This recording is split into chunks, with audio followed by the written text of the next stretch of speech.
सत श्री अकाल दोस्तों, स्वागत है आप सबका मेरे YouTube चैनल स्वप्निल जंक्शन पर। और मैं आशा करता हूं कि आप सभी स्वस्थ और सुरक्षित होंगे।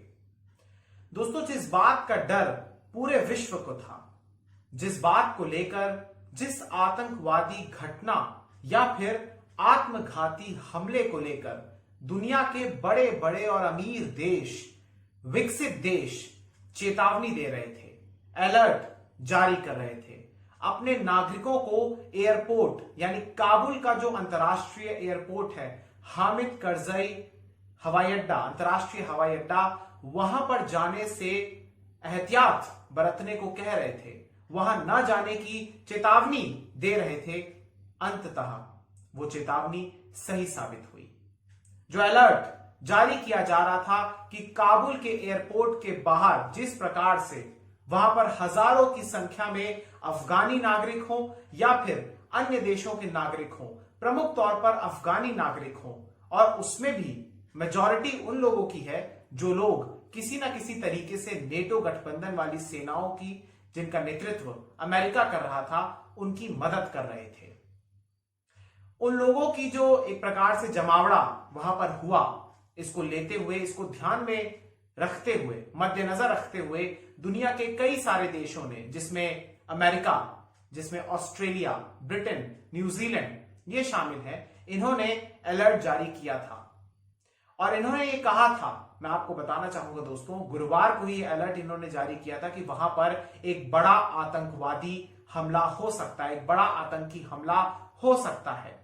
और इत्तेफाक देखिए, संयोग देखिए कि सुबह यह अलर्ट जारी होता है और फिर शाम को काबुल के हवाई अड्डे पर एक हमला हो जाता है। एक नहीं बल्कि दो हमले होते हैं। एक होता है जब काबुल के एयरपोर्ट के रास्ते एक गेट पड़ता है, जिस गेट का नाम है एबे गेट, उसके बाहर एक हमला हुआ।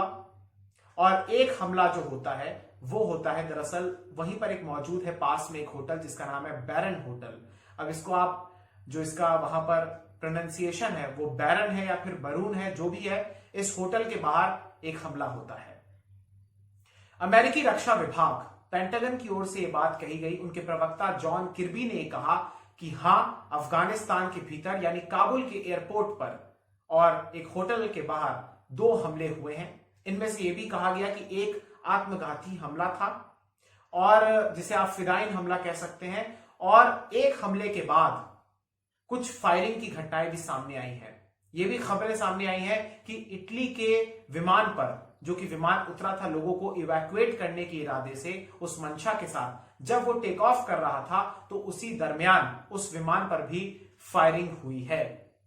बहरहाल लौटूंगा मैं दोस्तों जॉन किर्बी की बात पर। उन्होंने इस बात को माना, ट्वीट करते हुए कहा, जो कि पेंटागन, जो कि रक्षा विभाग है वहां का अमेरिका का, उनके प्रवक्ता है वो, उन्होंने इस बात को माना, सेक्रेटरी है वैसे वो, तो उन्होंने इस बात को माना कि काबुल एयरपोर्ट के पास 2 हमले हुए हैं और इसमें यूएस समेत अफगान सिविलियंस की भी मौत हुई है। इसकी संख्या को लेकर अभी द्वंद्व बना हुआ है, क्योंकि आप जानते हैं वहां पर हजारों की संख्या में लोग जो विस्थापित हो चुके हैं अपने अपने घरों से, अपने मुल्क, अपने अफगानिस्तान को छोड़कर किसी अन्य देश में जाना चाहते हैं, किसी भी देश में जाना चाहते हैं, जो विस्थापित हो चुके हैं, जो शरणार्थी की तरह वहां पर बैठे हुए हैं, एक प्रकार से तरस रहे हैं बुनियादी सुविधाओं के लिए। अब अगर उन तमाम, इस पूरे जमावड़े के दौरान ही अगर एक हमला हो जाता है तो वहां पर कितने सारे लोग हताहत हुए, कितने सारे लोग घायल हुए, इसका एक पुष्ट आंकड़ा जानने में समय लगेगा। लेकिन कई सारे फॉर्मल और इनफॉर्मल सोर्सेस के माध्यम से जो खबरें सामने निकल कर आ रही है, जो आंकड़ा निकलकर सामने आ रहा है, वो आंकड़ा दरअसल है 13 लोगों का। कल तक जो ये खबर आई, दरअसल उसमें ये आया कि 13 लोगों की जान चली गई है, जिसमें यूएस के भी लोग हैं, जिसमें अफगान नागरिक भी शामिल है, जिसमें महिलाएं, बच्चे, और ये भी कहा जा रहा है कि तालिबान के लड़ाके भी इसमें मारे गए हैं, और ये भी कहा जा रहा है कि अमेरिकी फौजियों की भी मौत हुई है।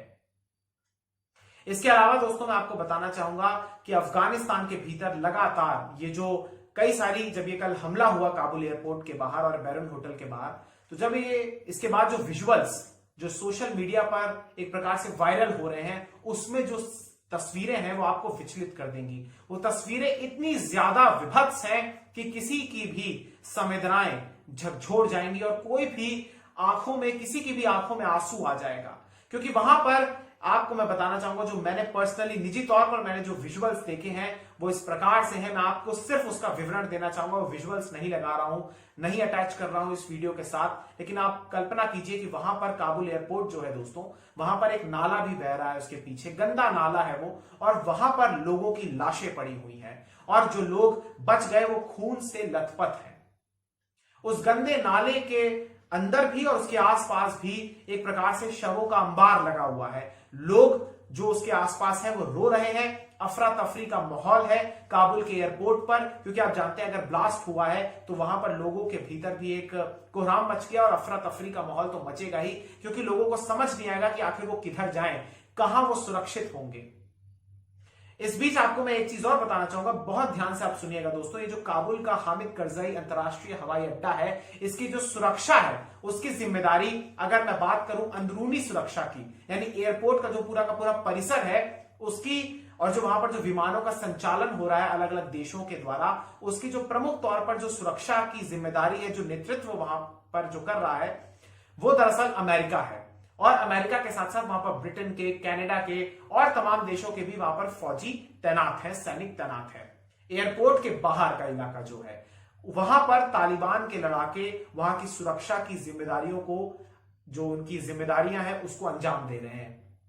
अब यहां पर आप देखिए कि तालिबान के लड़ाके बाहर से और अंदर अमेरिकी फौजी उस एयरपोर्ट की सुरक्षा में तैनात हैं, और तमाम इंटेलिजेंस के इनपुट्स होने के बावजूद भी वहां पर 2 हमले हो जाते हैं। और अभी तक जो डेटा आया वो निकलकर सामने आया कि 13 लोगों की, कम से कम 13 लोगों की मौत हुई है, और यह आंकड़ा बढ़ भी सकता है, क्योंकि वहां पर आप जानते हैं कि वहां पर अभी पुष्ट सोर्सेज नहीं आए हैं। तमाम जो मीडिया सोर्सेज वहां पर मौजूद हैं, मीडिया के जो अलग अलग, चाहे हमारे देश का मीडिया हो या फिर अंतर्राष्ट्रीय मीडिया हो, वहां पर जो पत्रकार, वहां पर जो रिपोर्टर्स रिपोर्टिंग कर रहे हैं, वो अलग अलग आंकड़े पेश कर रहे हैं, अलग अलग विजुअल्स भी वो जारी कर रहे हैं। लेकिन अभी तक फॉर्मली, चाहे मैं बात करूं तालिबान के प्रवक्ता जबीउल्लाह की या फिर जॉन किर्बी जो कि रक्षा विभाग पेंटागन के हैं, इन दोनों की तरफ से तो यह बात कही गई है कि 11 से 13 लोगों की मौत हुई है। अच्छा, एक चीज मैं आपको और बताना चाहूंगा दोस्तों, कि वहां पर एक बहुत बड़ा मानवीय संकट भी उत्पन्न हुआ है। वहां पर दरअसल बच्चों के लिए पानी नहीं है, सुविधाएं नहीं है, टॉयलेट्स, शौचालय, कोई सुविधा नहीं है। मैं एक बुलेटिन देख रहा था, एक रिपोर्ट पढ़ रहा था, वहां पर दरअसल ये खबरें निकलकर सामने आई कि जो चावल का बोल है, यानी चावल का पैकेट है या फिर एक पानी की बोतल है, वो भारतीय रुपये की अगर मैं बात करूं तो हजारों रुपए में मिल रही है। सोचिए आप, ज्यादतियां, अन्याय, मुनाफाखोरी, जमाखोरी और अत्याचार, यही एक दास्तान बन गई है अफगानिस्तान की, और प्रमुख तौर पर काबुल के हवाई अड्डे के बाहर की। वहां पर लोग जमीन पर बैठे हुए हैं, कोई दस्तावेज दिखा रहा है सैनिकों को कि हमें अपने देश में आप ले जाइए, कोई वीजा दिखा रहा है, कोई पासपोर्ट दिखा रहा है, कोई ये दिखा रहा है कि हम आपके साथ अतीत में काम कर चुके थे, हम तो आपके खबरी थे, हम तो आपके सहायक थे, हम आपके ये थे वो थे, लेकिन अब आप हमें इस अंजाम में क्यों छोड़ रहे हैं। बेबसी, लाचारी, सिर्फ यही दास्तान और यही एक पंक्ति में सार है पूरा का पूरे अफगानिस्तान के भीतर का। इस बीच आपको मैं बताना चाहूंगा दोस्तों कि उस डेडलाइन का बड़ा जिक्र हो रहा है, और वो डेडलाइन है 31 अगस्त की। 31 अगस्त को अमेरिका अपने पूरा साजो सामान लेकर वहां से रवाना हो जाएगा।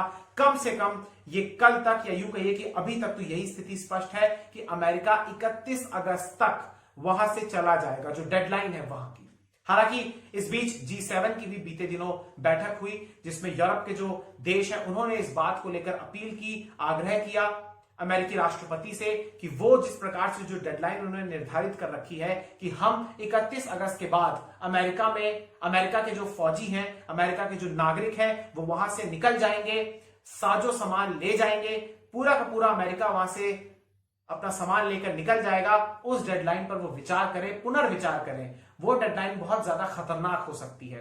साथ ही साथ जर्मनी की चांसलर एंजेला मर्केल ने भी ये बात कही कि अमेरिका ही इस पूरे इवैक्यूएशन का, इस पूरे के पूरे एयरलिफ्ट के मिशन का नेतृत्व कर रहा है। ऐसे में अगर अमेरिका ही वहां से हट जाएगा तो फिर कैसे और देश, जो यूरोप के देश है या फिर कोई अन्य देश है, भारत भी है, तो फिर कैसे वो अपने इस पूरे ऑपरेशन को अंजाम देंगे, क्योंकि अमेरिका ही इस पूरे के पूरी धुरी है, इस पूरे के पूरे विषय का। अमेरिका अगर नहीं कहता कि हम अपने सैनिकों को वहां से निकाल रहे हैं तो यह स्थिति उत्पन्न नहीं होती।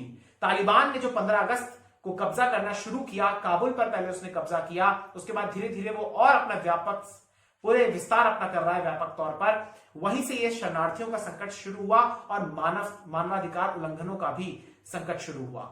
इस बीच जो यूएन का मानवाधिकार आयोग है या फिर जो महिला संरक्षण जो उनके अधिकारों का आयोग है, वो भी लगातार ये चिंता व्यक्त कर रहा है कि कैसे तालिबान कागजों पर या फिर प्रेस कॉन्फ्रेंसेस में कुछ और बातें कहता है और हकीकत में वास्तविकता में यानी धरातल पर वो उसके बिल्कुल विपरीत है। क्योंकि महिलाओं को, भले ही वो ये बात कह रहा है तालिबान कि हम महिलाओं को अधिकार देंगे, महिलाएं वहां पर सुरक्षित रहेंगी, बाहर जाके काम भी कर सकेंगी, लेकिन हकीकत यह है कि महिलाओं पर पाबंदियां, प्रतिबंध लगना जारी है, शुरू हो चुका है। कई सारी ऐसी महिलाएं हैं जिसमें एक पॉप स्टार मेरे को याद आ रही हैं, उनका नाम मुझे याद नहीं आ रहा, लेकिन उन्होंने बीते दिनों इंटरव्यू दिया, उन्होंने कहा कि तालिबान उन्हें मार देता अगर वो वहां रहते हैं। कई महिलाएं, कई रिपोर्टर्स भी इस बारे में वहां पर कह रही हैं, जो भारत वापस आए हैं या जो अन्य देशों में भी गए, उन्होंने जब इंटरव्यूज दिए तो उसमें उन्होंने कहा कि तालिबान हमारे साथ बहुत बुरा करता, हमें मार देता।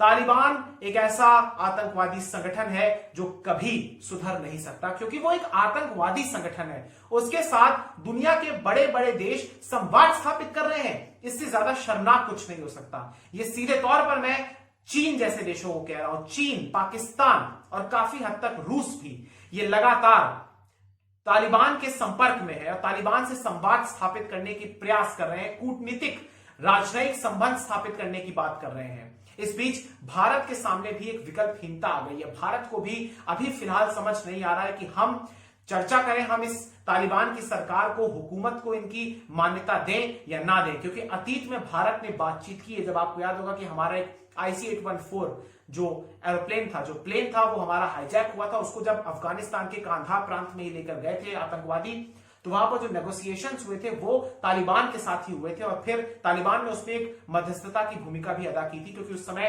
तालिबान की वहां पर सत्ता थी। तो भारत भी अभी सोच विचार कर रहा है। इस बीच भारत में भी आपको मैं बताना चाहूंगा कि कल प्रधानमंत्री मोदी तो नहीं थे मौजूद, लेकिन केंद्र सरकार की ओर से एक सर्वदलीय बैठक का आयोजन किया गया, जिसमें तमाम पार्टियां जो विपक्ष की हैं वो पहुंची थी वहां पर, और वहां पर विदेश मंत्री की तरफ से ब्रीफिंग दी गई अफगानिस्तान के हालातों को लेकर, कैसे भारत अपने नागरिकों को वहां से निकाल रहा है। भारत सिर्फ भारतीयों को ही नहीं, बल्कि वहां पर जो नेपाल के या जो तमाम अन्य देश हैं, अफगानी नागरिक भी हैं, उन्हें भी किस प्रकार से वो इवैक्यूएट करके लेकर आ रहा है।